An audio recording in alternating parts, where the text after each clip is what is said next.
Hi, it's Angela again, and this time we're asking, are you interesting enough for PR?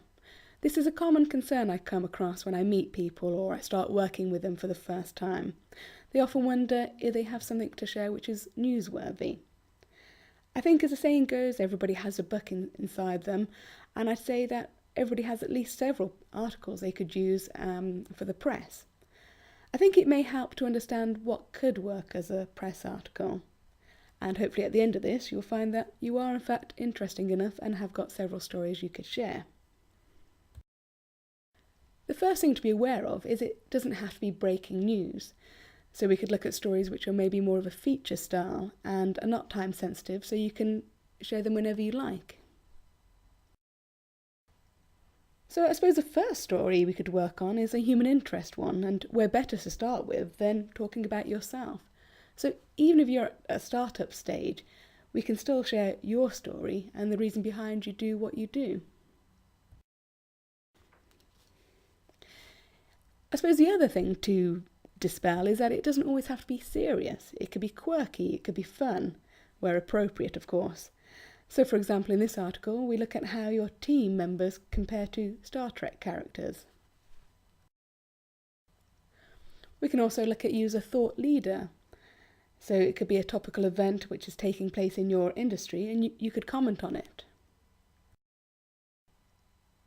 It could be talking about overcoming the odds. This could be in your personal life or it could be in your business itself, a case of maybe rags to riches, starting from working at your kitchen table, in your bedroom, and working your way up from there.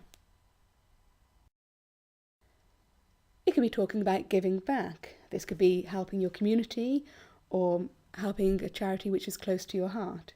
It helps if you can share your story about why you're supporting such a cause. And remember, it's not just a case of promoting what you do, but also promoting the work of the charity you're supporting, for example. It could be an anniversary. It's a great way to share a momentous occasion. It could be awards or accolades. If you've been nominated, then for an award, then it's worth shouting about. It's a great achievement. It could be a campaign. You may wish to raise a profile of something which is close to your heart. It doesn't necessarily have to be political either. It could be an event. If you're holding an event, then it helps to spread the word. And if it's something which is a little out of the ordinary, then make it fun. And if you're still not comfortable with self-promotion, then perhaps you can ask somebody else to sing your praises.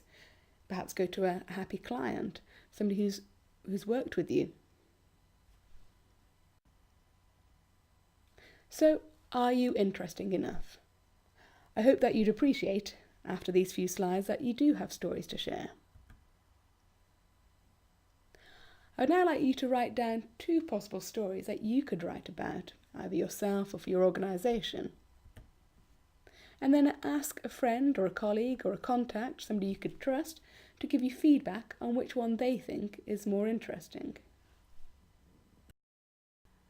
Next time, we will look at whether or not you should do your own PR.